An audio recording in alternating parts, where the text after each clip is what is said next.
Having conquered Sydney's music scene, AC/DC relocated to Melbourne and retooled the group's lineup. Bon Scott's voice had raised the band to another level, but there was room for improvement. The first High Voltage album had been released, but they were still looking to sort of secure the permanent band members. In early 1975, drummer Phil Rudd joined the band and the mayhem. We were living in this house for 6 months. Still the best days of our lives. There was more action going on there than ever since. We drank like it was no tomorrow. We woke up and drank again, and we just continued on like that for a long time.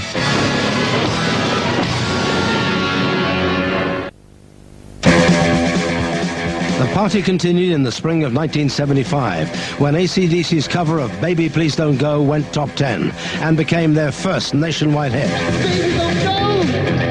Baby, don't go! That April, the band made a notorious appearance on Australian television as Bon gave new meaning to the phrase, dress for success. I'll never forget it. On Countdown, Bon dressed in drag, you know? I mean, that was unheard of back then. Bon's drag act served to further AC/DC's raucous reputation, and by the summer of 1975, they had a gold record and a growing fan base in Australia. AC/DC had a young audience, male and female, adoring this band.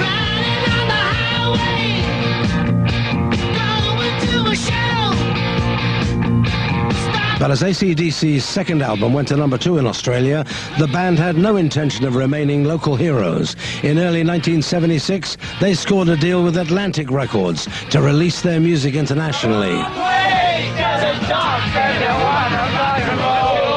That spring, AC/DC boarded a plane to London, looking to conquer the world. I think it was inevitable that AC/DC were going to outgrow Australia. There was a whole world waiting for them. Their fast and furious style fitted in with London's flourishing punk scene, and soon AC/DC were well known on the London circuit. They headed across Britain, their reputations as the rude and rowdy boys from Australia preceding them. I think they thought I was some sort of male stripper at some point. I think I played one night in Marquee nude. I didn't know that, you know, what, they arrest people for that? I didn't know. AC/DC came to be considered not so much a band as a band of outlaws. On stage, they did everything they could to shock. Off stage, they were working harder still with George, Angus and Malcolm's older brother, who produced their next album, Let There Be Rock. Let there be guitar! Me and Malcolm said, well, we really want a lot of guitars, you know, big guitars. Released in the summer of 1977, Let There Be Rock blasted onto the US charts. AC/DC were on the verge of becoming an international hard rock phenomenon.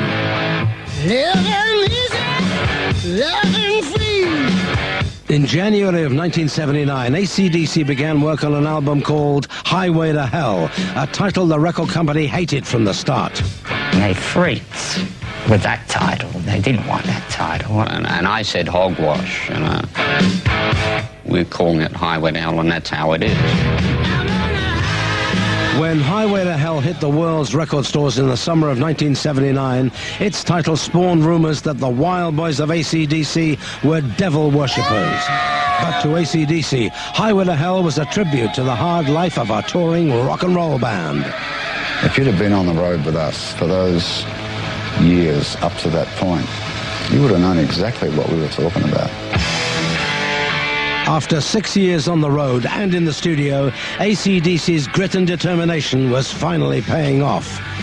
Bon Scott was enjoying the high times, only that the high times seemed to go on and on. We go back to the hotel, we say, well, Bon, you know, it's 3 in the morning, you know, we've got to crash, we've got to go. And you go, oh, just one more drink. And we'd wake up in the morning, Bon, wake up, oh. Then you get back onto his drink. Oh, where were we? Where They Were was on the rise. Highway to Hell raced up the charts, but got a mixed response from the critics as the decade came to an end. AC/DC look forward to further rock and roll glory. But the new decade was doomed to begin, not with distinction, but with a sudden, shocking death.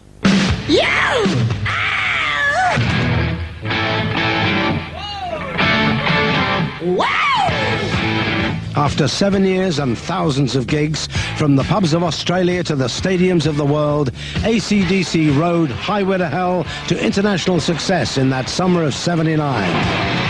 As the year drew to a close, the decade ahead promised more gold records and good fortunes.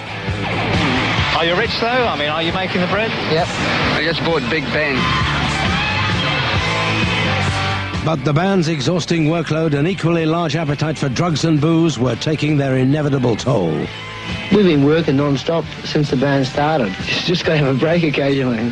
Frontman Bon Scott led the partying.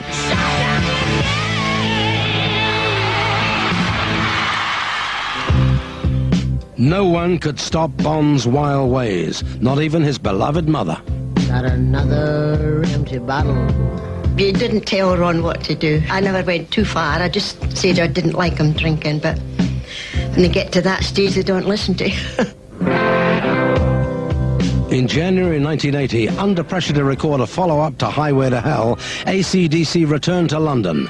Malcolm and Angus invited Bon to the studio, eager to play him the new music for the next album. They were fantastic. You know, he's looking after himself. And yeah, his teeth were all fixed. Got myself a one-way ticket. And we said, you know, we're just about ready for you, Bon.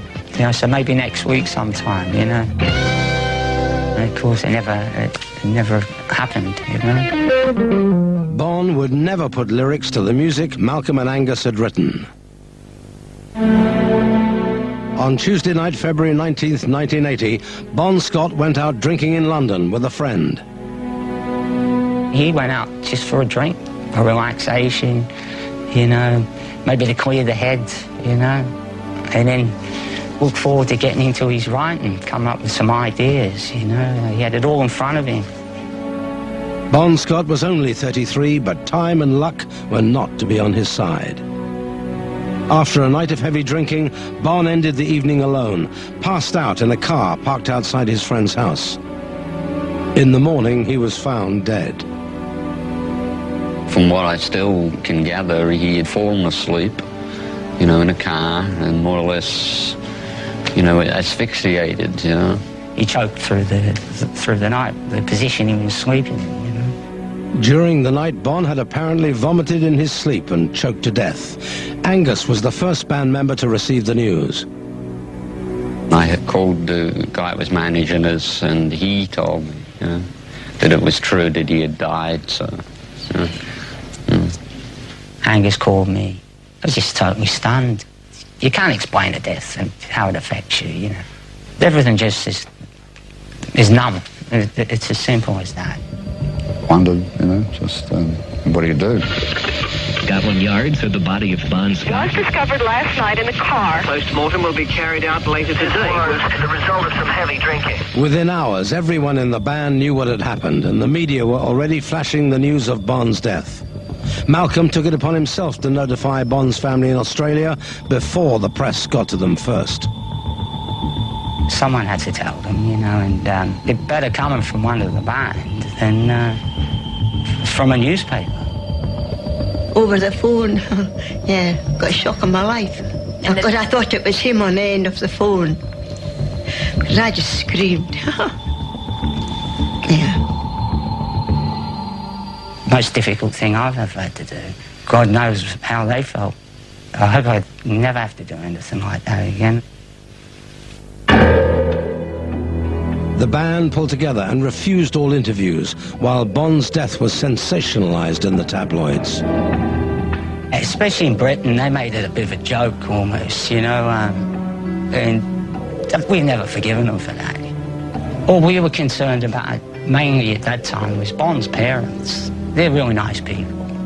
They don't need this.